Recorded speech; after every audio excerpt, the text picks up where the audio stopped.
I'm frozen. Oh, hello. Good morning. Hello. I tried the deactivate activate trick too. Did not work. That camera's just frozen.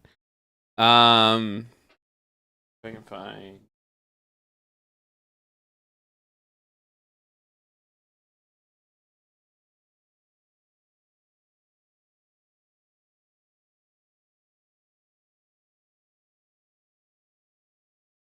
Excellent morning.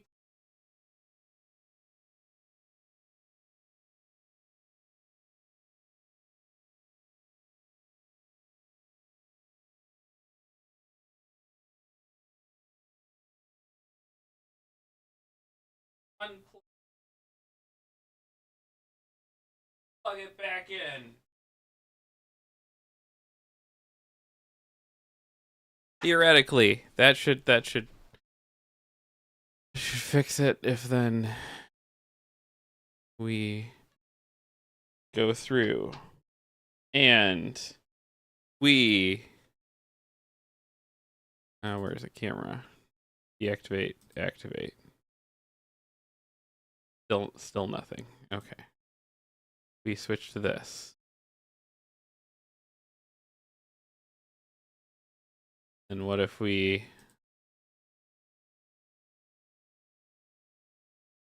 Oh, it's just not even seeing it now. That's fine. We don't need that camera, I guess. That's weird. Hello. Hello. Good morning. Hello.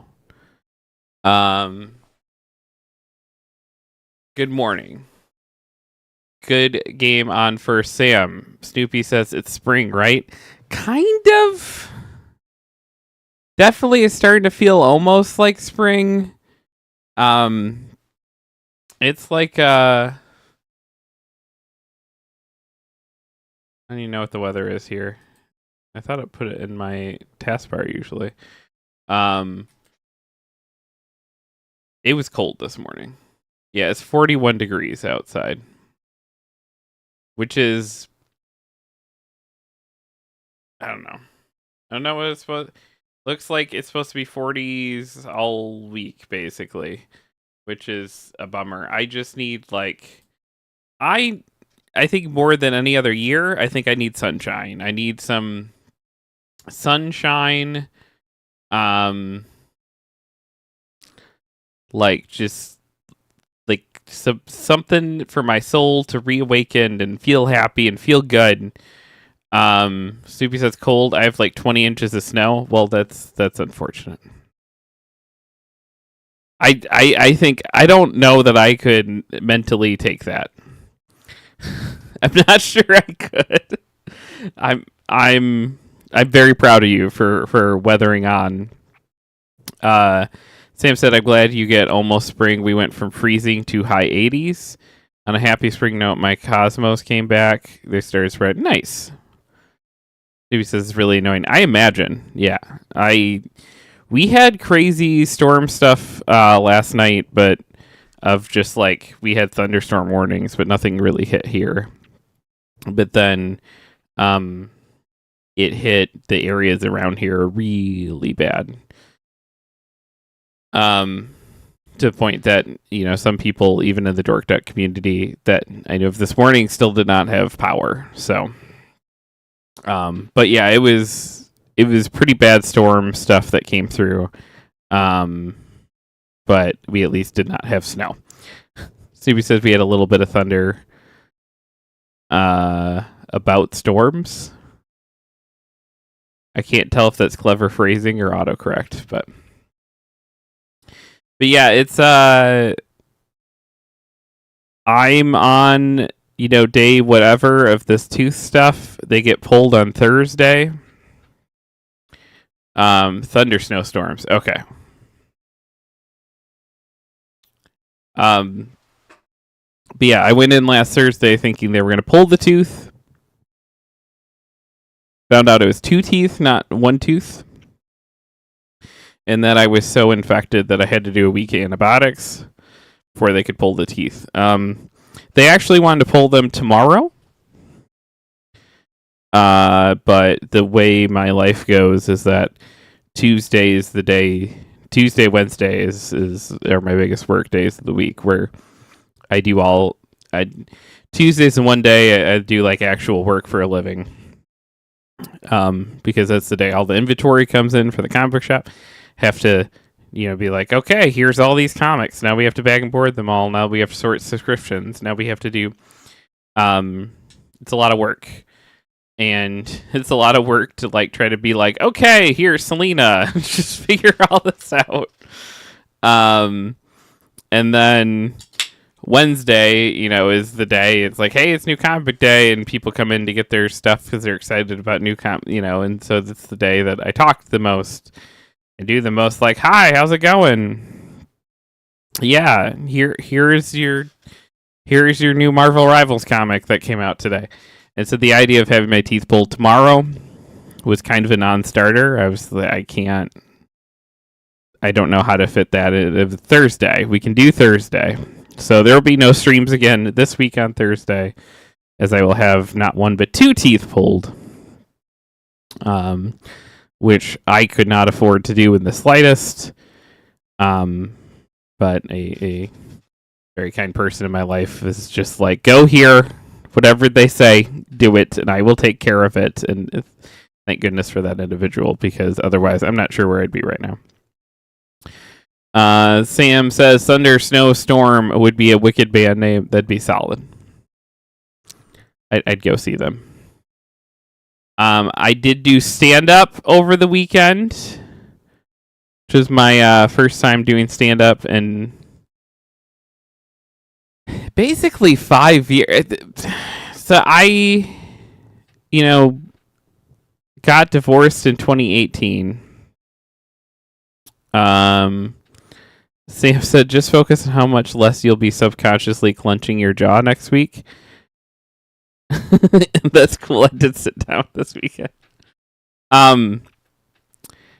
I did stand up a lot. Like from the late aughts to the early 2010s, right? Did a whole slew of stand-up, worked my way up in the scene. That was my entire life, basically, was trying to make it as a stand-up. And kind of hit the next run where like I probably needed to make a physical move in order to go up another rung or be happy at the rung I was at, and had a wife and young kids and everything else, and kind of looked at myself and was like, I'm not being a good dad, and hung up the spurs, right? And then it was when my wife left me, and I was just figuring out who I was post-divorce, and I started playing in a drums in a bar band again, and I started looking pretty hard at stand-up and going like, this actually would fit into my life now in a way that it didn't used to before, and I could like do this again.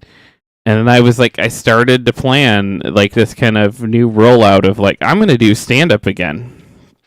And it kind of took a couple years to get going, and then I started going. I was like, you know what? I'm booking gigs. I'm doing it. I started booking gigs, and I was like, yep, I'm doing it. This is my first. And I did like 3 or 4 gigs, and I was like back at it. And then COVID happened, and then nobody did stand up. It was like the time is perfect for me to get back into doing live comedy. And the time was not perfect. It was time for a global pandemic that shut everything down and made sure that we all had to stay in our homes. And there was like variations of people trying to still do some like approximations of stand up during COVID. None of which I thought there was like car shows Those I thought were the weirdest. Where it was like a drive-in movie theater, but it would be like drive-in stand-up. Um, but like you need for stand-up, you need that small room with everyone kind of on top of each other. Where laughter is very contagious. It's just not. It's not the same when you can't have that feedback. And so yeah, so I set it aside, and I had kind of just, and then I'd met Selena, and I'd settled into life with her, and I'd kind of just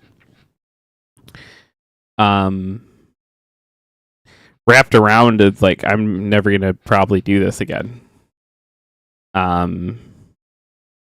That's just kind of what I assumed. It was just like that was a piece of my life that I did, you know. And one of my buddies, who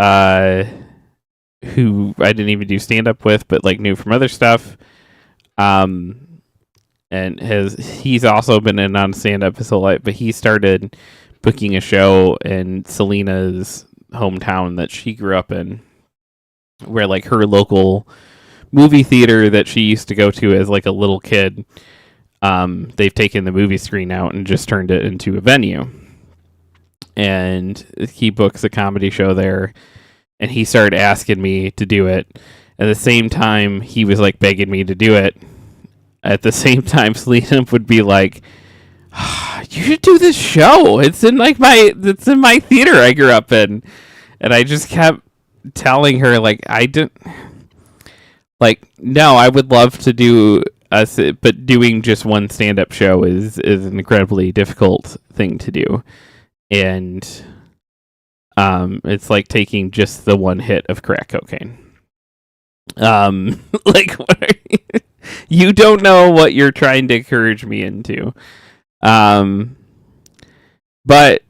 I finally said yes, and so we did it this weekend, and it went fairly well. I was definitely rusty, and you could definitely tell that I it's not quite like riding a bike. There's a little weird, like you could simultaneously tell I had done it before, but also tell that like, oh, this guy's not at his best. I would say is kind of where I land on it. And then, you know, unfortunately, everyone's like, yeah, you should keep doing that. And it's like, you don't. Okay, everyone already says I'm too busy. I don't know how I'm going to fit this whole thing into it. But we had a lot of fun. It was cool to do that again, and just kind of it's a neat skill set to have done. My favorite thing though is just like utilizing that skill set in different forms. Like I give a killer best man speech these days, and that's more my favorite of just like utilizing that skill set in like different things and things that people don't expect you to come in that hard, and you just kind of like bam, bam, bam, public speaking, let's go. And that stuff. Time management's a big thing. There's so much to stand up of just like being very aware of like time and how it's passing and everything else that I don't think the average person has to think about, but becomes very useful in a lot of things where you're like, okay, we need to be up here for about 10 minutes. And like, if you have a stand up with you, they're pretty good at like knowing that time frame. I did come home to this beautiful piece of things. My kid left me, know where the thing is. Oh, left me a note.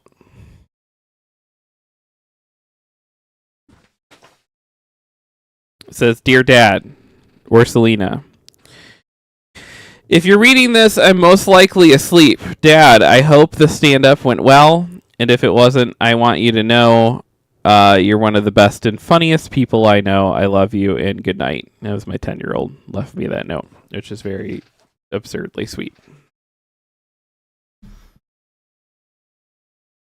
And I'm at a point in my life that Sam says, "Oh, that's so wholesome." Yeah, I'm at a point in my life, and this wasn't true when I did the stand up before, and I feel bad of the piece of shit dad I was, 10 years ago when I was doing the stand up. I guess not even 10 now, like 15 years ago now, or whatever. But that note was my big win of the night. It was like coming home to that night and like coming home to that note and like seeing it and just like I don't know. It's a weird adjustment because I definitely was the kind of person that was like, oh my gosh, I gotta do this, I gotta do this, and I gotta do a podcast every week. And I gotta climb up the ranks, and I gotta be. And now I'm just like, holy fuck, I got that note, and that means more to me than any of the laughs I got that night. So, which is, it's an adjustment. What note?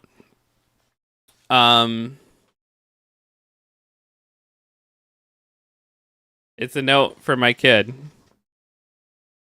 that my kid left me when I was doing stand up. It says, "Dear Dad or Selena, if you're reading this, I'm most likely asleep. Dad, I hope the stand up went well. And if it wasn't, I want you to know you're one of the best and funniest people I know. I love you and good night." Shiki says, "Dear Dad, I'd already be crying." Jeff is doing stand up again. People want me to, including Selena, who is not here yet. Shiki says, "Jesus Christ, your kids are adorable. They're pretty amazing." See, we can talk. Selena will be here in a bit, and we can talk about this now because she's like one of the biggest. Like, no, Jeff, you need to just do it. Like you already get mad I work too much. I was like, how are we gonna like be like, okay, we gotta drive to Poughkeepsie tonight.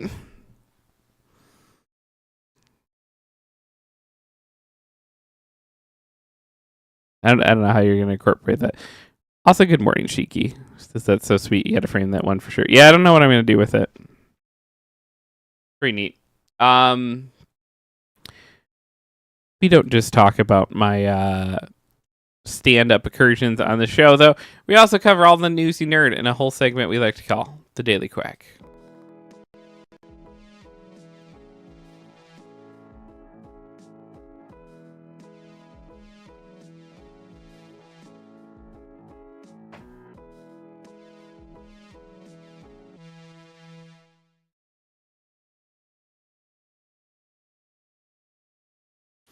Keep trying to fix that camera.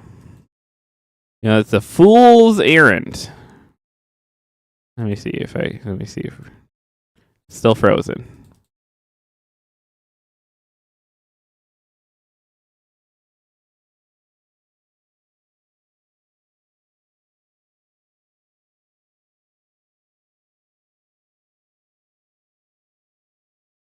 It's still not working. Shiki says Stu has a little box of important things he keeps so he can go back through them when/if he needs to. You could do that. Yeah, I used to have that. I need to do something like that again.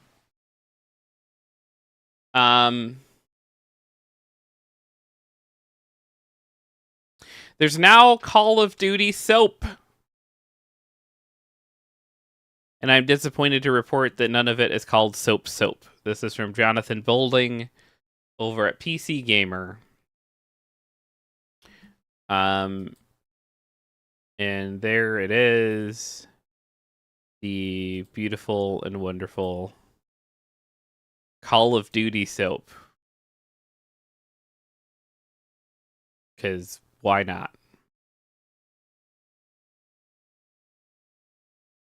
It's so weird. What is up, Mike? Yo, what up, Double D? Life's alright. Let me pop the chat out so I can read it while doing articles. Hope life is treating you well. And whatever game you're currently not finishing is also treating you well. But yeah, Call of Duty soap. Soap company Dr. Squatch and Activision have released a line of soaps based on characters from the Call of Duty series of first-person shooters. Characters who, to be frank, I cannot imagine ever being properly clean because they spend their time rolling in gun grease and power sliding through back alleys and wearing ghillie suits in radioactive wilderness. The two characters in question, Lieutenant Simon Ghost Riley and Sergeant John Soap McTavish. And I'm not joking when I say that they didn't call any of it soap. They called soap Sarge Soap. Are you joking? The man's nickname is literally soap, and your product is soap. Prep for your mission with Sarge Soap, a moisturizing brick inspired by Lieutenant Soap McTavish that's crafted to keep you ready for action. Infused with fresh scents of Scottish juniper, pine, and moss, this brick fortifies and primes skin to prepare you for battle and keep your stink running for cover, reads the description. What's up, Lindsay? Mike says marketing soap to the Call of Duty community is destined to fail. I respect the amount of work that went into a product copy, but also that's not Sarge's soap. That's soapy soaporama. Also, why put juniper in it? I already smell like gin. Naming issues aside, I have no beef with Dr. Squatch. They're cool, and they're certified B- corporation here in the United States, which means they can prioritize public good over profit, and that's nice. I don't know what any of that means, but sure. In addition to the two soaps, there are also deodorants based on Ghost and Soap. You can even get both soaps and both deodorants in a 4-pack. So there you go. If you want to smell like Call of Duty, now you can.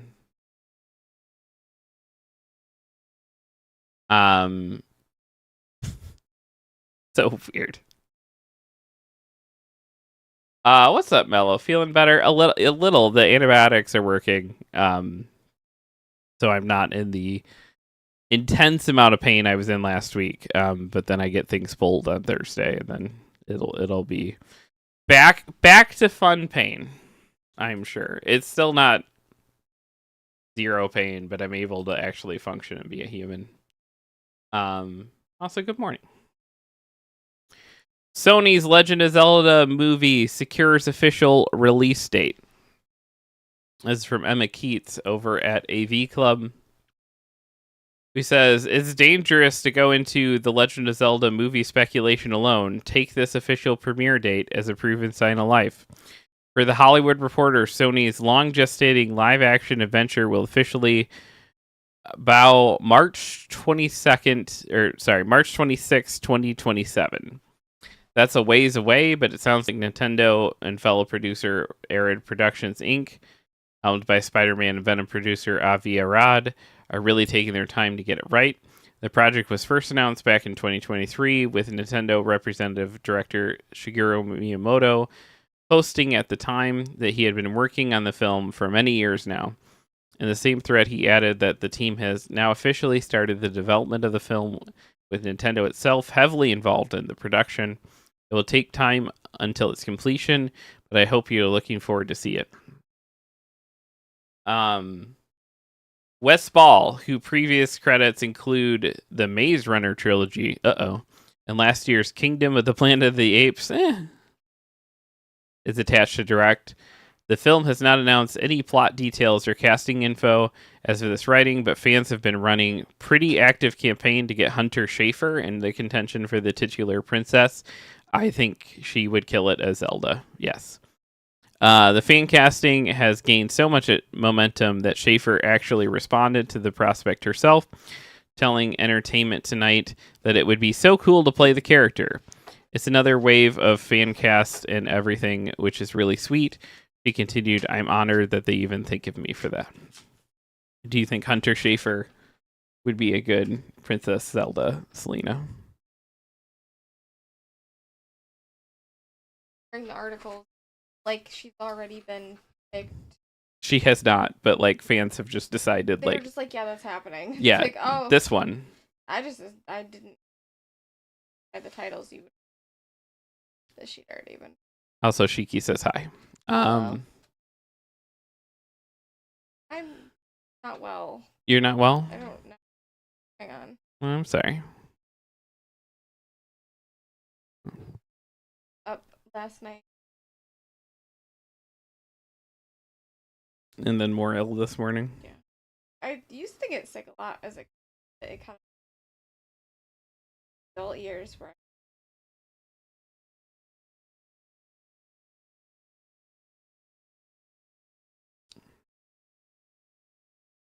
I don't understand. I get sick semi-frequently, but I tend to like be the kind of sick where I can like still do my day-to-day stuff. This tooth thing is like throwing me for a loop. Just my inability to just like do the regular and I'm still doing them, but like your body just yeah. I get that. Say that Lena's hardly coming through. I get she's not looking at her mic, but her story didn't come through. Okay, sorry. I turned her mic up. Hopefully that helps. Sorry, hold on. I'll scooch in a second. I just can't see anything. Mm-hmm. Is there a cat bowl on this table? I don't know why there's a cat bowl on this table. The cat's like sitting at the chair and eating. Yes.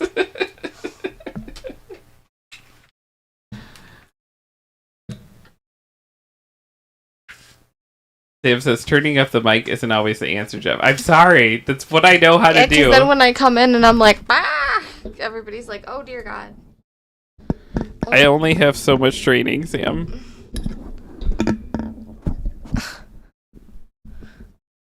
And our cats have destroyed all of our mic stands. It's fine. I can't hear anything though.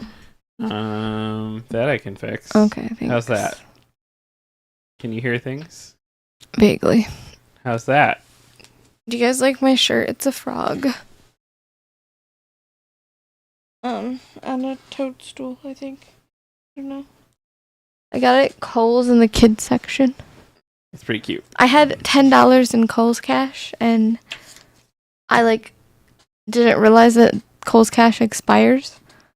So I went to Kohl's yesterday, and I was like, I have to spend $10 somehow in this because I'm not gonna spend actual money at Kohl's right now. I'm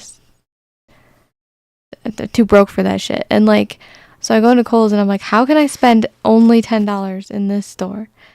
And I got this because it was on clearance, and then I got these sweatpants that were also on clearance. Nice. It was very great. It was a good Kohl's trip.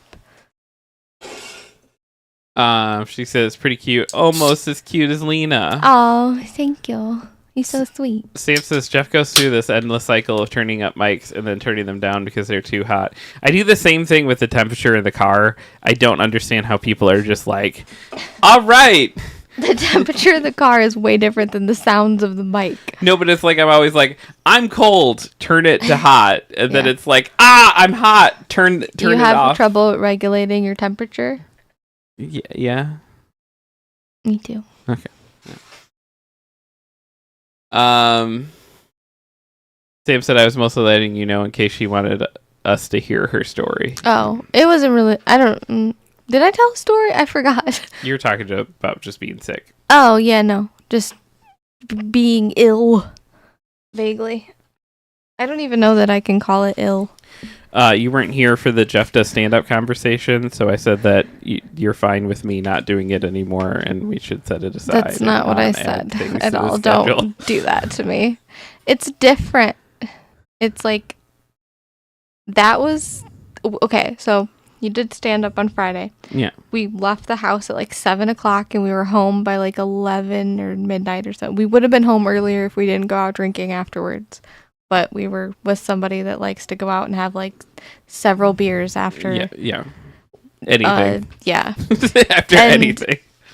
And I hadn't been on my ADHD meds for a while, so the drinks hit me harder than they usually would. Mm-hmm. But I think a normal night, so say you go stand up stand-upping or whatever. And it's like, if you have to travel, it's going to be longer. But like, That's it. Most shows are not that close. Most shows are like, there's a few that I've been seeing for like Ann Arbor and like nearby there. But yeah, no, like I think it's doable. I don't think you should be like crossing the country or anything, but not right now at least. But like, I think doing like local stuff could be fun for you.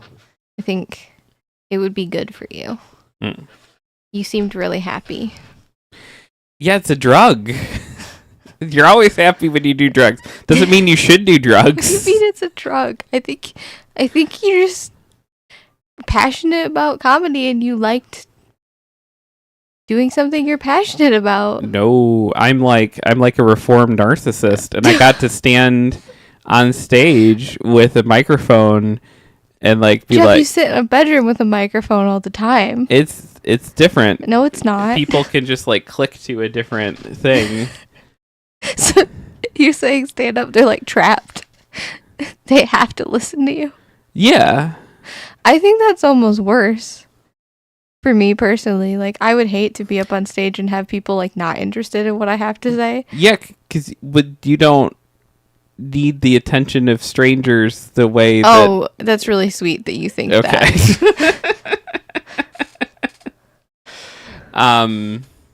Snoopy says, I can turn him off. So yeah, and stand up, the eyes have to be on him. Snoopy says it's crack. It is crack. It 100% is. It is the greatest. As somebody who like seen you though up there and like seen, like I'm not saying it's not something that like you should like think about and like think about the reasons why you're doing it, but like you have always been like one of the funniest people that I've like known ever, and like you're very, very passionate about comedy, and you're very, very like that's something that makes you happy in other mediums too, not just when you're doing stand-up and getting attention.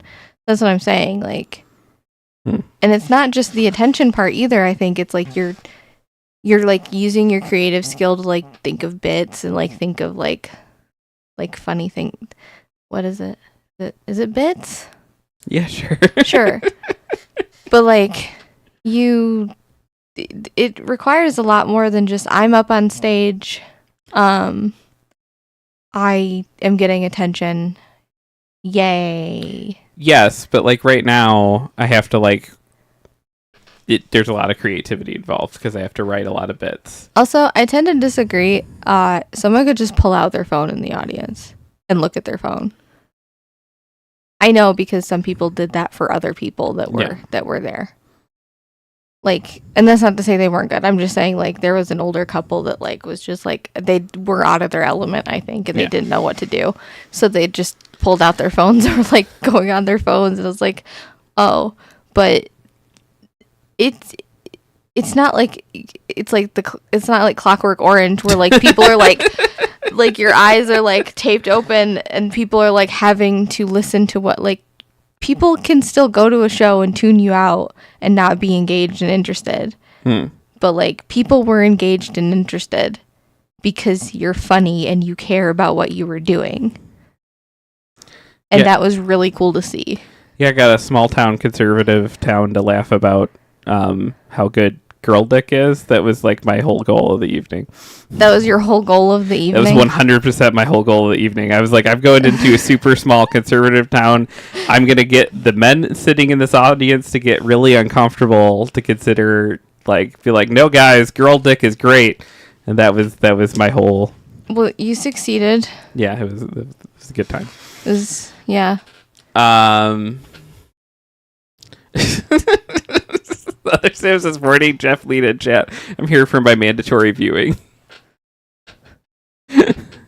Lizzie says, where can I watch some Jeffy stand up? It's out there in the world. If you can't find it, I will send you a link or something. But I wasn't recording because they told us not to record without their permission, and I was like, well, I didn't get Jeff's permission to record. But would you have cared if I recorded? Probably not. Okay. But like, it's not like I would have posted it like anywhere. I just would have kept it and then been like, here you go, like you have this now for your own. I took a bunch of pictures though. I was really tipsy during the first like Well, I almost asked you to record, and then you ordered a Long Island, and then I wondered if the recording would be like, ha ha ha ha ha, that's my boyfriend. Like you can't even hear me. I'm just heavy breathing. Listen, it was funny though because I was like, oh my gosh, like that's my boyfriend. I have a crush on that person, and he's so cool. But I took a bunch of pictures. They're really bad and blurry, but I don't know, they're pretty good. Yeah.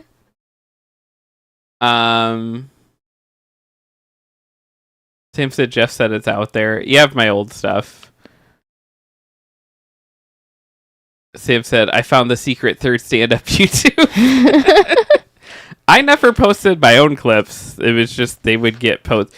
So like so much has changed. I did stand-up regularly so long ago that when I would do stand-up before, people didn't have phones that recorded things the way they do now. Yeah. And well, I thought they were recording like the whole show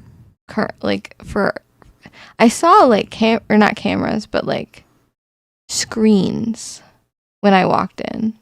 There was probably like someone recording for their own like use or something. But like sense. When I started doing stand up, the whole time I was doing stand up, like there would be one person who had like recording stuff set up and be like, do you want me to put your clip on YouTube? And I'm like, I do. Like, and nobody knew how to do any of that thing. And it wasn't like the world now where like everybody can do that with their phones. Yeah. They had to bring like phone cameras and stuff at the time, recorded things, and like I don't know, remember how pixelated and terrible phone video was. I remember because I took one of my first ever like concert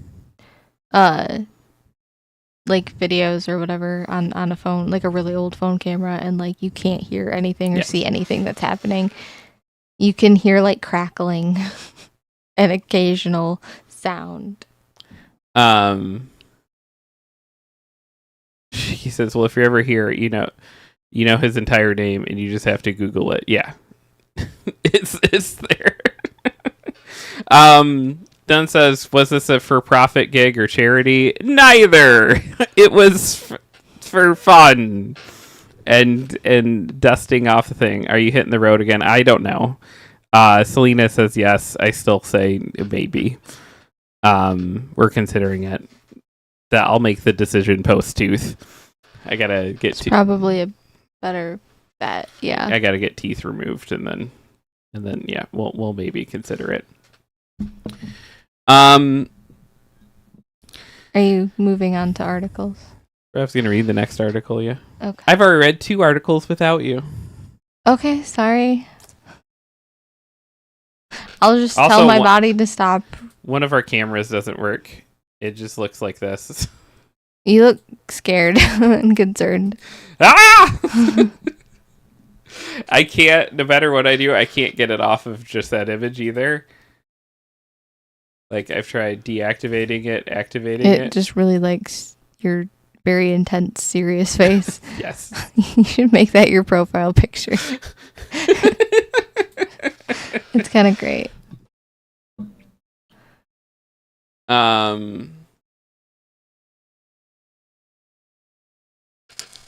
Sam says, today I learned there's another dork duck on YouTube. Their profile picture is Batman in a marijuana leaf. Oh, interesting. Yeah. Other Sam says, do it, Jeff. Chase the dragon and get that crack. Mel says, Mark Ridley Comedy Castle. That used to be one of my favorite places to go up, because they have like a there's always this like slight awkward thing of like, I'm about to go on stage, right? Yeah. There's the Mark Ridley's Comedy Castle thing like has like a sliding door behind the stage. I would run right into that. It's not like glass. Okay. It looks like it's the back of the stage, But you stand there, so they're like, and now Jeff Connolly, and then it opens, and then you just like walk onto the stage. So you don't have to open the sliding door; it just opens automatically. No, there's someone standing there that just like pulls it. That's cool. Yeah, I liked where you were at Friday because you could sit with me in the audience, but I don't think that's like the norm. Yeah, usually there's like well, it's like that's the norm on the lower levels of things. That once you get up to where you're actually making money, then you sit in the green room. But maybe that other dork duck with the Batman and the marijuana leaf, maybe that's me too. You never know. Is it? No. Okay. The 37-year-old studio behind Myst and Riven laid off roughly half of its staff. Our sincere hope is to continue to be around. This is from Justin Wagner over at PC Gamer. Says less than a year after releasing its acclaimed Riven remake, Cyan Worlds, however you want to pronounce it, announced last week that 12 of its employees were laid off in a statement on Blue Sky. That represents around half the studio, according to the statement, which adds, "We're having to weigh the future health of our studio against the month-to-month realities of game development in 2025. It says that leadership was ultra-transparent with employees about the state of the games industry and the choppy waters that led to these layoffs. And Cyan World stated that the news of a layoff was not a surprise to the team. The statement was followed up by a post which lists the portion of affected staff who consented to having their info posted, with Cyan Worlds calling on any fellow developers looking for world-class talent to reach out. Lead visual designer at Cyan Worlds, Claire Hummel, responded to the news in a post on X saying, "God, this industry sucks right now. I'm not affected by this layoff, but a lot of absolutely amazing people were. I've worked with this team for a year and a half now, and I'd write any one of them a glowing recommendation at the drop of a hat." Sam says, "I'm so tired of layoffs in the game industry." Me too. At least this one you can't point at like, this is just a big greedy corporation. It sounds like, hearing them talk, it sounds like they tried really, really hard to avoid this, and it was basically do this or close, and they're still worried that they're going to have to close down.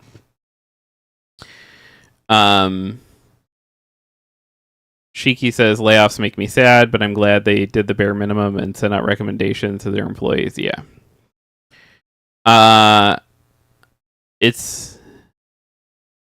Layoffs have plagued the game industry on an especially gut-wrenching scale in the last several years, and it sounded like Cyan Worlds has been hit particularly hard.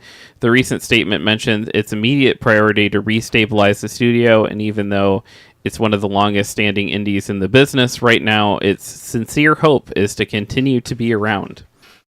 I will be right back. I need to go grab my coffee because I'm scared it's going to get all watery. Okay. It's hard to know how recent games Firmament and the Riven remake sold, though the former was crowdfunded on Kickstarter and the later received rave reviews, impressing us at PC Gamer to the tune of a 90% review from the contributor Carrie Brunskill. The remake of its most well-known game, Myst, just received a free new world only a week ago, getting the sort of long-term support unheard of in the space of 90s adventure games. While this is part of a long pattern of layoffs all over the industry, it's galling to see a historic indie like Cyan Worlds hit so hard. It's not known what the studio's next project is, but hopefully it'll be able to see it through. Yeah, that's a fucking bummer. I love those games so much, and I love the in-universe novels even more. Like they're absurdly some of the best like books that like I'm like, and I was a child, so I have to always like measure that. Like there's a chance that like they aren't that good and they just hit young Jeffrey, but like I was obsessed with them, and I really liked their more recent efforts to kind of go back to the well and like make games like that again. They were a lot of fun. and this fucking sucks. But a lot of it is the model that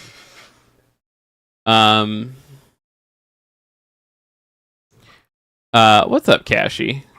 Shiki says, "Oh, we went to Ollie's yesterday. There was a Walking Dead hardcover book there for $5. It was volume 14, though. Their comic section is fairly large here compared to other ones I've seen, but holy wow, is it mostly DC?" Yes. That's how ours is, too. It's our comic section isn't large, but, like, it's mostly DC. And it used to be, but it's scaled down. So, like, what... Yeah, because they knew you were throwing down the competition, or, wait, like, other way. It was the other... They knew that they were being competition for you, and they're like, we don't want to do that. We like Jeff. I don't know that that's... I don't know that Ollie knows who you are. No, but a lot of my used-to-be customers know what Ollie's were, because, like, they, for a while, were just like, oh, we could just do this now, and then stopped coming in and buying comics for me.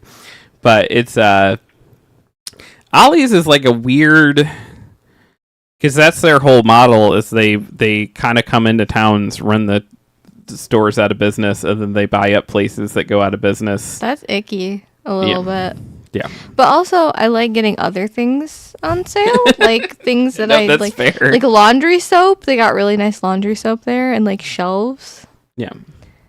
So can't be mad about that aspect of cheap laundry soap. Yeah, because they ran some mom and pop laundry store out of business. No, they didn't. It's literally like a name brand laundry soap, Jeff. Melissa's never heard of Ollie's. It's just it's like a big Wholesale? supposedly wholesale place, but yeah, they buy up businesses that go out or businesses that overstock. So does Marshall's, though. And they you don't have a problem with Marshall's. It's just because Ollie's carries comics, and that's why Jeff has a vendetta against them. I just didn't see them coming, and it did do a pretty weird hit.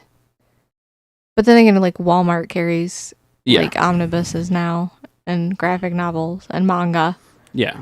To where you used to have to go other places for that stuff. So it's like just like all of it combined. Yeah, I think was a big hit, because none of that was true when I started. Like Walmart didn't carry any of it, Meijer didn't carry any of it.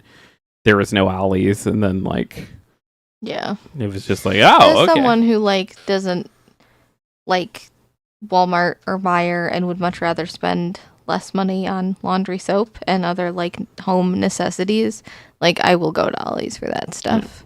And also they have pretty cool Christmas stuff, like around Christmas time. They have a lot of cool coloring books and like other stuff like that we get. I got a dinosaur book there once. I got my kid a full set of Goosebumps for cheap, which is nice. It was nice. Sam said, I hadn't heard of Ollie's either. It's painfully claustrophobic. I almost ran into like 10 that people. Though, it's like all the ours is too. It's like all the aisles are so like crushed together. Yeah. Shiki says, yeah, it's a double-edged sword. I got a few things, and they had yarn, so I bought 4 huge skeins of yarn for like $20, like the blanket yarn. And that's good. I got a Diablo art book from there for like $6 or $7. Yeah, so that's the craziness with like Ollie's is that they the way they buy stuff is that, you know, they're selling like DC trades and graphic novels for $5 and their retail price $20. And what it means when their retail price $20 is that DC will sell them through a distributor to me for $10 to then sell them for $20, which means that like they have them at Ollie's for cheaper than I can even buy them to be able to sell them in the store. Which you don't, like you said, that one was like, oh, it's cool, it's here, but it's like a number 4 or whatever. It is this weird thing where it's like, yeah, the currency you pay is that the selection is worse, right? Because it's whatever they found and were able to buy that way.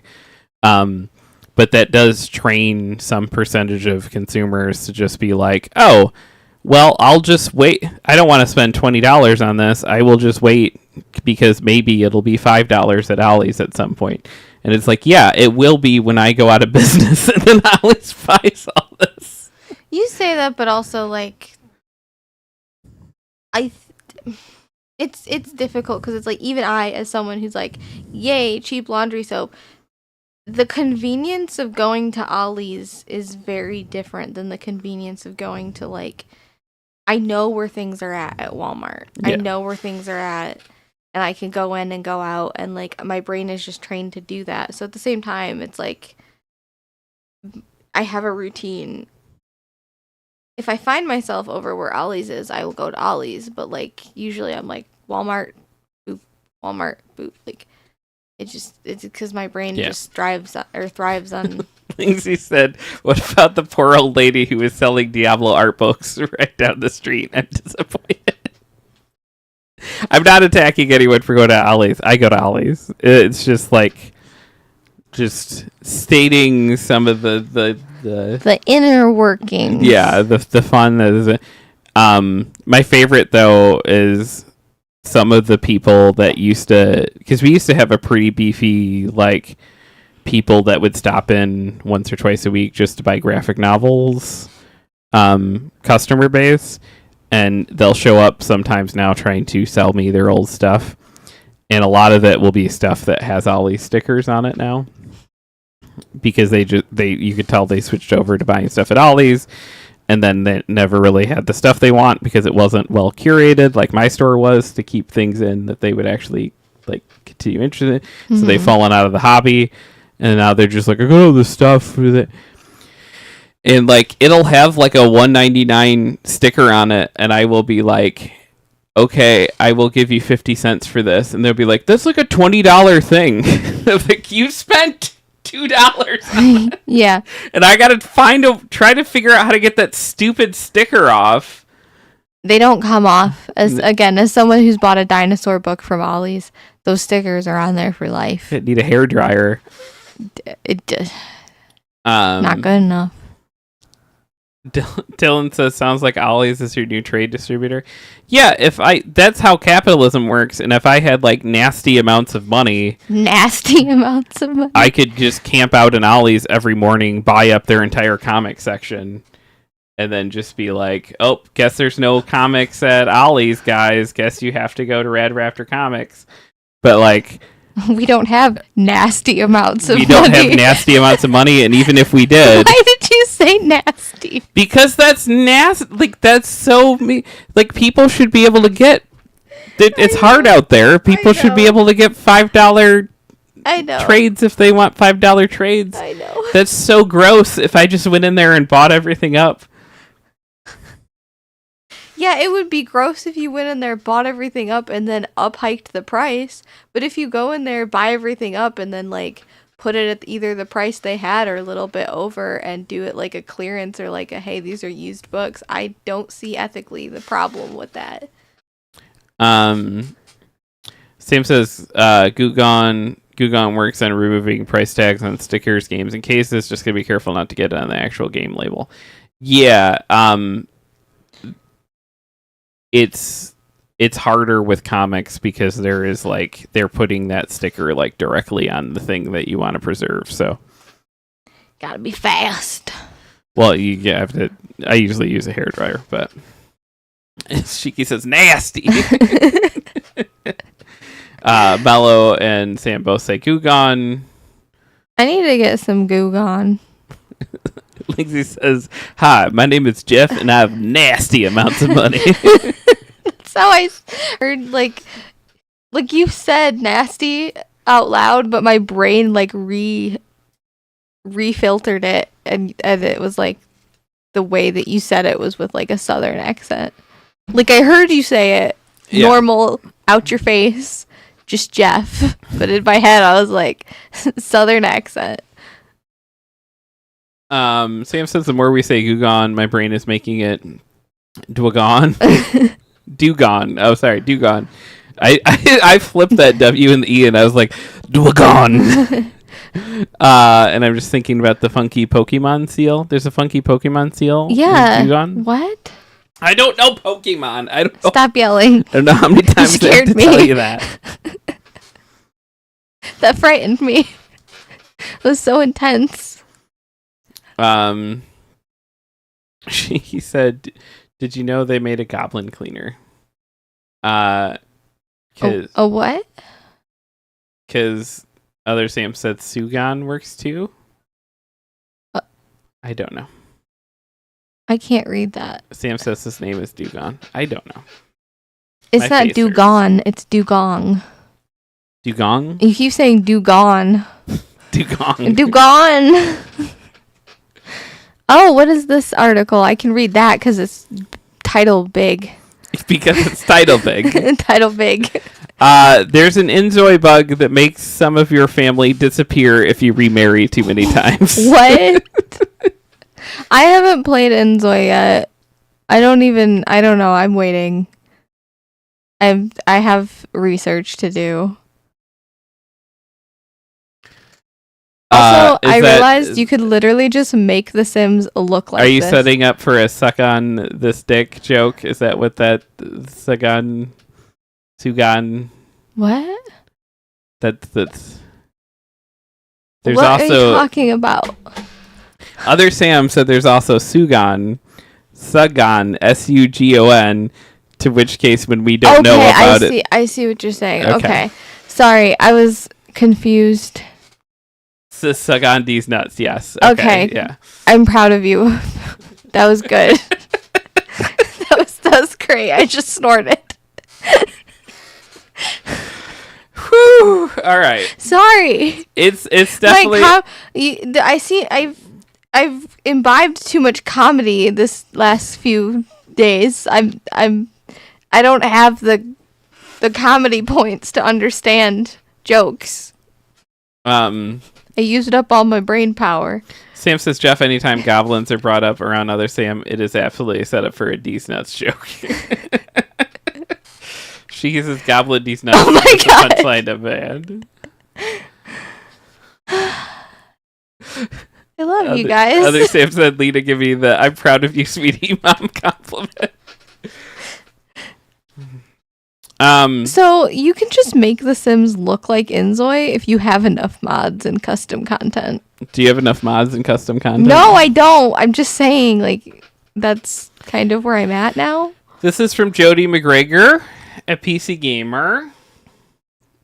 Some people are saying it's literally just like soulless Sims. Like, there's nothing to it. It's just and it is early access, so before I go all hating on it, it's like, I'm sure there will be more, and like, it's pretty cool that this is the base game, early access, but I'm still just kind of like,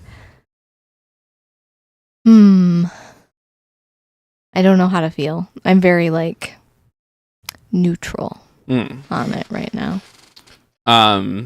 Shiki says it's soulless because it's mostly AI.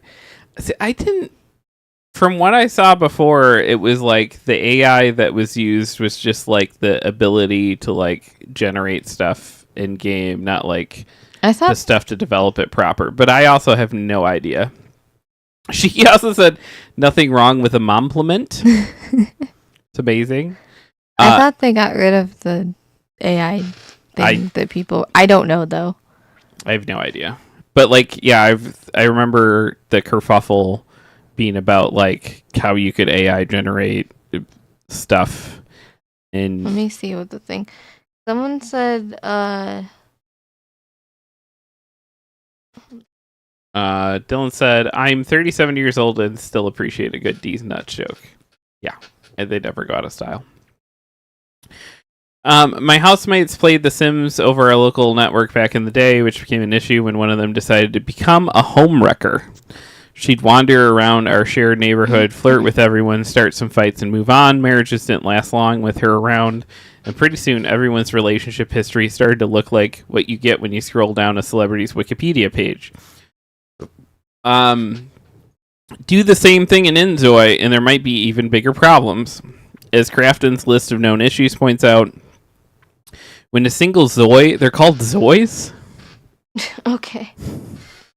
When When a single Zoi remarries multiple times, some family members may disappear.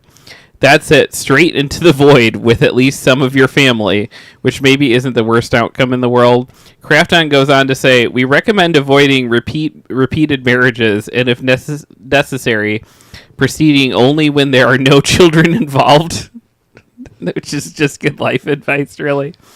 Someone said, I guess you can drive cars in Inzoi, and people are trying to run over children in that game, which is insane. But you can't. It stops you from running. I've seen those clips. Which is good. But can you run over other people? Apparently. That aren't children? Why is that even a mechanic? Eyeball. Inzoi has launched in early access. These kinds of rules are to be expected. The lack of gay Zois is another known problem. Oh, you can't be fucking gay? What? Okay. That's stupid. I don't understand. And being able to run over kids was apparently a bug too. So it was a bug, they took it out. So you were able to run over kids for a minute. Oh, I thought you were saying it was a bug that you couldn't. And I was like, so you can't be gay. You can run over kids. What the fuck is this game? That was true at one point, though. You could be gay, but you could run over kids. Oh my god.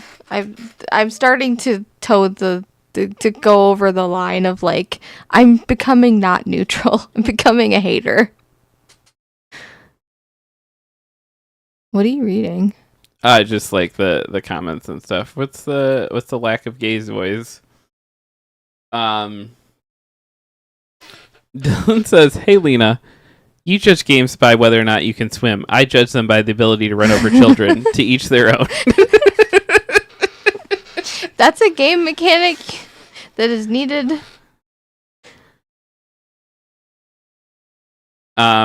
Yeah, this linked to another article by Just Wagner that said, if you've noticed the world of Inzoi is eerily heterosexual, don't fret. The distinct lack of gay Zois is a known issue. Any simulation is prone to bugs and gaps in immersion, but players stumbled on a pretty prominent one when Inzoi released earlier this week. While you can make a gay Zoi by tweaking the romantic preferences of any character you create, pre-made Zois out in the wild seem uninterested in playing for the other team. In fact, it's impossible for gay Zois to spawn, and same-sex relationships are impossible to achieve with them, as the game's known issues blog acknowledged yesterday. Granted, it is possible to have gay Zois in your game by manually making a couple already in a relationship, but if you're hoping for your simulated character to find same-sex love on their own, the technology simply isn't there yet. Denuvo. Why? Denuvo is being removed. It was What's Denuvo? a way to protect the game from illegal distribution. At the time, we believed this would help ensure fairness for players who had properly purchased the game. However, after taking a closer look at the community... Oh, I thought that had something to do with the AI thing. I read it wrong. I'm just...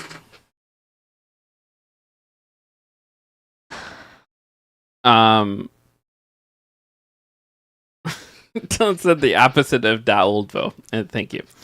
It didn't take long for players to recognize the issue as they took to Reddit and other forums to question the straightness of it all. Reddit user Gimli Son of Glowin. Y'all got fucking Glimly upset? He's liking my axe? You guys are in trouble. He posted about the issue saying, 4 hours in, haven't found a single gay Zoi. Every Zoi from the same sex repels my romantic advances. Oh, you guys got a gay dwarf after you? You guys are fucked. I don't want to fuck with a gay dwarf. My man's got nothing but time. And discipline. It's going to take you out. Discipline. Other Sam said, I must scream about this. Would you like me to get you a box? Sam said, what did I come back to? Apparently, Inzoi has a bug in which none of the Zois can be gay. So you can create a gay character, and you can create a gay couple that's already in a relationship, but you can't create a gay character and meet anybody and romance them and fall in love and everything. So like effectively you can't be gay in that game. And it's a quote unquote bug, but that seems like a pretty big one. I'm in the subreddit right now, just looking at stuff. Yeah. Again, some of the, like, you could make that in The Sims. It's going to take a lot of custom content, but, like, look. Like, you could do that. I've had Sims look something like that. Yeah. It just... I don't know that, like, all of what this game has going for it negatively is worth what it can do. Yeah. For, like, life sim games, you know what I mean? They might turn it around. They might be like, oh shit, we fucked up. It's early access, so... But at the same time, I really don't understand the AI thing. Like, this might make me sound stupid, but, like, wasn't the stuff that, like, you could do with The Sims and, like, wasn't there a thing where you could upload, like, I know for Sims you have custom content, and so effectively you could just put, like, for example, people have, like, posters of, like, Chainsaw Man or something. Yeah. In their like custom content packs or whatever. Right. There's no way to ensure that that was made ethically. Correct. I just don't are they cutting away the middleman of, like, you have to go download the custom content and you can just, like, generate it Correct. yourself? Correct. Oh. So, like, unlike Sims, which has, like, a whole robust, like, content community where people make content. That just, like, cuts it. There's a little AI machine that you can, like, upload a picture and then it farts out a thing into the game. Okay.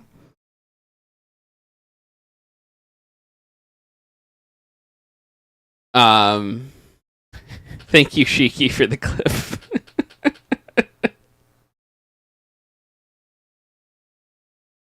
I wasn't gonna call out Gimli, son of glowing.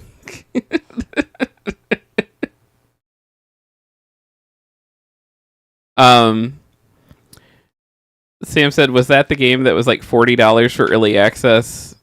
That was a hard pass for me. Yes, it's $40 for early access. I thought it was out, but it's $40 for early access, and you can't be fucking gay. Lindsay says, I feel bad for the gays always searching for love in a straight world. Yeah, that's so fucking fucked.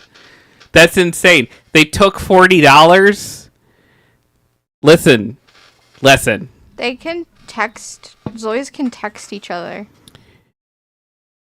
Someone posted their, like, text conversation with another Zoe. And then, like, there's an announcement of passing if the other Zoe dies and they don't live with you, I guess. The owner of this phone has passed away today. This message has been sent to all numbers saved in this phone. They will live on in our hearts, be it as a cherished friend or beloved family. This is weird. This is, like, too deep. I don't know how to feel about it. Listen, you can try to overcharge my fiance for a game that she would have played 3 times and then probably never again and been like, The Sims is better. You could do that. You can put a fucking AI poop generator into your game. Poop generator. Yeah, the AI poops out another thing.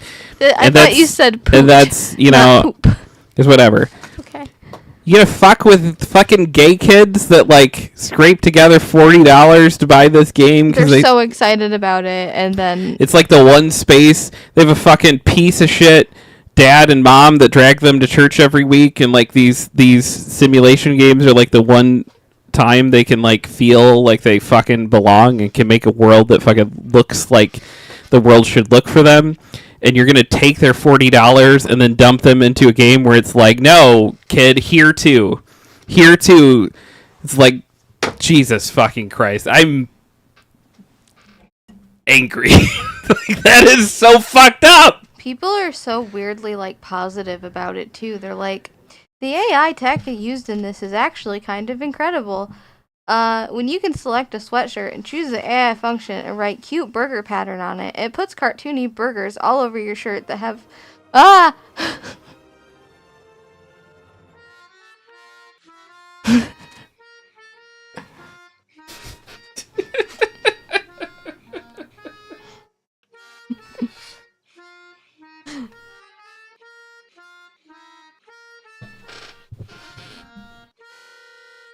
Thank you. Also, I turned my mic down. I'm sorry. I get angry. I'm sorry. Lindsay I feel says there's probably one gay person out there still making advances and has no idea. They think they're the problem. They think nobody loves them. no. Thanks for the $40 and it can be gay and lonely. Gee, that's what I'm saying. Jesus Christ. But yeah, this post is like, it puts cartoony burgers on your shirt that have good detail. I feel like this is what I hoped AI would be able to do for games. Creation tools where instead of scouring the web for a specific type of jacket mod, you can just create it yourself in game. Furthermore, you can also do this for objects with the 3D printer. I did see someone made a bunch of fucking giant jelly cats for their fucking front lawn, and I thought that was kind of funny. Like just gigantic jelly cats in their yard in Inzoi. Like the peanut. I forget the name, where you can put thoughts into your Zoi's heads by typing in random crap like full of rage today, might take anger out on the world, and then your no, come back, Reddit. And then your Zoi is seething for what seems like the rest of the day. So that's like you can, it goes beyond the like generative AI and like lets you get into their heads. And like someone said the fact that I can write likes to jump in front of cars on the road into a Zoi's smart Zoi and then watch them stand still on the crosswalk as cars repeatedly ramp them is a testament to the power of this AI. What the fuck? I don't know what this game is, and I'm low-key like I've lost all optimism for it, kind of. I'm kind of afraid of it now, to be honest. I'm sure it'll be a thing. Like, it's early access. I'm sure it'll, like, refine a lot of the stuff, and it'll become something But what I'm scared of is that they're like, not going to, like, listen to the people that are like, hey, this AI thing is actually shit, and you guys should fix that. Like, they're not going to remove that aspect of it, and they're going to, like... No, I think they're going to double and triple down in that direction. Like... Cheeky said I had too many pancakes. I'm so full. Oh, I should make some pancakes. Yeah, you should. That's what I should have done this morning. I've been eating so much because I have to eat to take my antibiotic. Because they're just like, don't take that on an empty stomach. Also, here's some pain pills. Don't take these on an empty stomach. And I just feel constantly like, I don't want to eat anymore. I don't want to eat anymore, but I also don't want to be like nauseous from all these different medications. Other team says there's pancakes. Could use some pancakes. Inzoi's AI is entirely based off their own algorithm and free to use images. It is not stealing from artists or photographers. If you can literally put anything into the 3D printer and then you shit out a jelly cat, isn't that like a testament that it is doing that? Yes. Generative AI that kind of makes art or writes for you is what steals from artists and writers. People aren't pissy about this. I'm reading a post on Reddit. Sorry, this is not my thoughts. This is me reading a thing. And now they're, like, making comparisons to Temu and Shein. Like, bro, that's actually bad. Like, those do steal art frequently. Oh, my goodness. Yeah? You still want Inzoi? It's just a bummer. I thought they got rid of that because I read the other thing wrong, and I thought that was the feature or bit that they got rid of, and I was like, oh, cool, like, they were listening to people, that's nice, and then it turns out they didn't, and they're just... You know what I miss? Maxis. Do you know what was awesome? Maxis. I'm just gonna re-download The Sims. Before I had at EA some point, like, all of Sims 3 bought and Maxis. all of the packs. I just need to find them wherever they are in like, a hard drive or something. Like, because I had... like I didn't have them on Steam. I did have them on a hard drive. I also had like the discs, but I don't have the discs anymore. Those are long gone. So like, You know, it was great. Sims 2. Sims 2 was good. Yeah. I actually had the physicals for that one, and then I got the like Sims. Wait, wasn't there like a launcher for the Sims that kept all of your Sim stuff, like all the games in one spot, showed you what Sims Probably. games you had? Shiki says, I love The Sims and the custom mods. It's nice to add new content and not give EA money. Yeah, I bet. I that's the thing about all these things. I'm just like, at some point, I thought PlayStation Home was a neat, silly idea. I kind of like stuff like that. It was kind of cool to like put my trophies on a shelf. Did you ever play PlayStation Home? Mm-mm. So it was basically kind of like Second Life, but for the PlayStation Network, and you got to like make a character that you could run around all of PlayStation-dom and you got to make an apartment, and basically any trophies that you would get in like by playing video games, your PlayStation trophies, you could like choose to display them in your apartment. So you could be like, oh, I got a platinum for this game, and then you could like put it on the wall. That's neat. It was very neat, yeah. No one really used it though. And it was just like they dumped a bunch of money in it. It's like I do like the idea of some of these like hey, what if we had like a big cool AI world we could run around in and stuff. But ultimately I don't know. I thought The Sims and Sims 2 were good. I thought the stuff after it like kind of lost the plot a little bit. Sam says I am one tile away from being back to resets one far. What? I don't know what that sentence means in the slightest.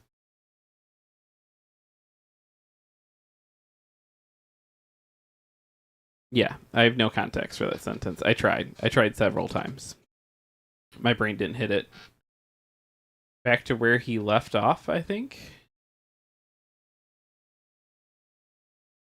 Sam said a while ago, I said, wish me luck. I have to move back to our current spot in Final Fantasy Tactics. Okay, gotcha. That makes more sense. I was confused. I've been walking back from weekend grinding. Gotcha. I'm having so much fun. I started playing the Pixel Remaster version of Final Fantasy 2. Because like every part of my brain right now that like I know I've said this before, but Final Fantasy 2 has finally clicked in my brain. I get it now, guys. I got it. It's clicked in there. I'm very excited to play today at 3:00, but like my brain wants to just start over from the beginning and break that game and all the ways it can be broken. We had someone jump in. I wish I could remember who it was, but someone jumped in the first like week or two we were playing that game, and was trying to tell me all this stuff that I now know, and I just did not have the context for it. I was like, "Why would you do that? Why would you?" And they were trying to like help by saying like, "No, this is how. It's not about hitting yourself. It's about doing these other weird, absurd things." That game's so interesting in the ways you can break it, and then you can tell that I am like in a time period where I am like suffering from mouth pain and need to be better taken care of, simultaneous with the fact that I'm probably, after doing stand up, like slightly hotter again in Selena's eyes because she sat there and patiently listened to me try to explain a bunch of things with Final Fantasy 2 the other day. She feigned interest. It was adorable. I feigned interest? She was like, "Oh, you can walk all the way to Mystria? That's wild." I didn't say it like that. I literally thought that was a really weird game mechanic because essentially you can skip a bunch of content. Well, that was That was my point. I was listening. In the Pixel remaster, it's very insane because you can like just flip encounters off. Yes, that's I was listening. Sam says, I love hitting that point in RPGs. My favorite was figuring out Contraband skill tree in Star Ocean 1 and then breaking it very early, printing money. Yeah, that's great. That's great. Like, I understand why people don't love Final Fantasy 2, but it's weird because I think a gigantic piece of it is just like how much misinformation is out there. And it's just that game is a victim of its own lack of popularity because if it was like one of those games where it was like the min-maxing of it was a more well-known thing that you could easily find out there, I think people would be like, oh yeah, this game rules. But because it's just like, is that the game where you have to hit yourself? It's a very, very different thing. Sam says you can also view the entire world map from the bestiary on the title screen and see all the places you need to go. The Pixel Remastered are very broken / accessible. Yeah, it's I struggle between those two things, which it actually is. I don't know how I feel about the Pixel Remasters. As someone who has like played the original games, they feel like fun cover songs of those games. I have to pee. But there are so many people to which those are like the games in themselves. Sam says, well, the min-max gets tweaked every release. Hitting yourself is incredibly effective. It is, but it's not as effective as the swap spell. As that swap spell is just fucking insane. And how much it racks up. But like, it's crazy because I started just like watching random Twitch streamers playing that game, and it's interesting how because the Pixel Remastered features a thing where you can just turn encounters off, which I don't know why you ever would, because otherwise, what's the point of those games? Like those games are the encounters, more or less. The second one has there's a lot more story going on in the first one, but for the most part, that's the game, is like those encounters. Sam said level 1 run, fight all the bosses with no levels. Yeah, if you're doing something like that, that's one thing. But if you're like, I am trying to experience the game that is Final Fantasy 2, and then you're ever turning the encounters off, it's like, did you experience it though? But it's interesting because it's like watching it, it's like every single streamer has like different rules that they have to be like, well, when I'm trying to find something, that's when I turn it off. Or they'll be like, if I'm on a floor of a dungeon for the first time, I make sure that the encounters are turned on. But when I'm just trying to get back there, I can turn it off. Like, but that's the game. That's the game. Is like, oh shit, do I have enough resources to get back? Because I have to get back through all these encounters. I may not. And it's like, turning off the encounters whatever you want to do is fine. Sam says it is experiencing that specific release. I like no encounter in older releases where it's a skill or item you learn. Once I get it, I turn off encounters. Yeah, that's a different story. But having it as just like a button you can press, that's a little weird, in my opinion. All right. Sam says, I didn't mess with no encounters in the Pixel Remastered because it felt cheaty, in my opinion, but I love that it's there for people just coming into the series. A lot of people get slammed by difficulty curves, though. I bet. Final Fantasy games are hard as balls. Even harder if you're Like, if you're turning encounters off, well, especially weird in that second game, because, like, you can walk everywhere in that game from the start of the game.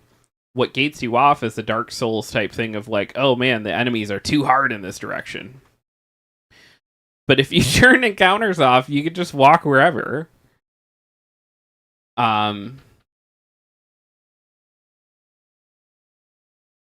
Especially late game, and just to be able to turn that off and retreat to level. Yeah, I like the fact that you can't get like soft locked with that, but Sam said Final Fantasy IV difficulty curve kicks my ass every time I play it. We'll see if that happens this time, because I think I've only played the dumbed down American version of it. You okay? You alright? Yeah, I was looking for my cardigan and I couldn't find it. Oh, I'm sorry. It's okay. Alright, yeah, so I will be back at 3 o'clock today, though, to play some Final Fantasy.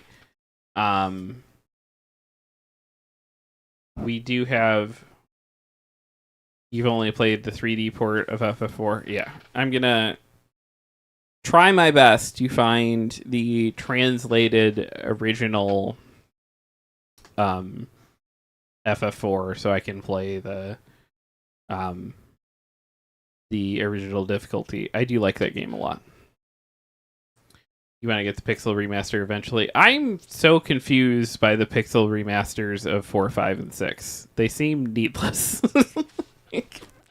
Other than like the ability to like play them on a console, the modern console and stuff, like that's nice, but 4, 5, and 6 are fine.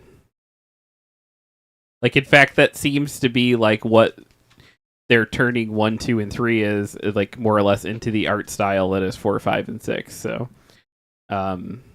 it just seems weird to me. I don't know. Hey,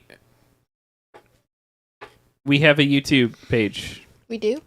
Yeah, there's a link to it. I'm gonna hopefully finally put more work into it today.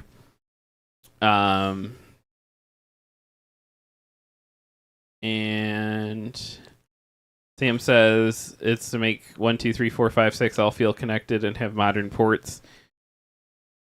Yeah, so that's what I'm saying, though. I don't understand why they didn't just do pixel remasters of 1, 2, and 3, and then that would be achieved, in my opinion. But each his own. I just like those original versions of 4, 5, and 6, and see them as like the height of the form in a lot of ways. What else do I need to pitch? Whatnot. You can buy comics from us. There's a bunch of Invincible stuff on there right now. Also, we have raid messages. We're gonna wrap up a little early today because my face hurts, and I want to be able to stream later.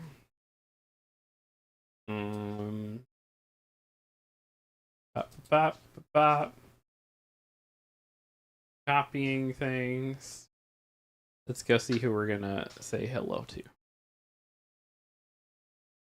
Sam says 1, 2, or 3 are nothing like the SNES games, and prior to the PR modern physical remaster modern releases, 3 and 4 were 3D voice acted games. 5 and 6 were awkward iOS ports completely.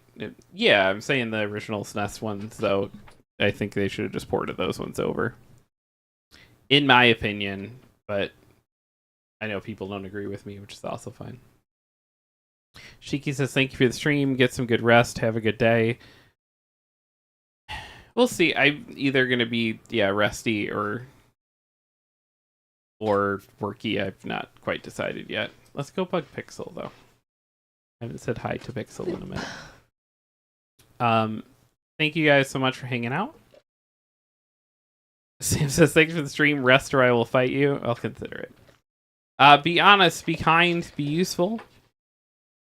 Live a good fucking life. Have a good day. See you later today at 3. Bye. Goodbye.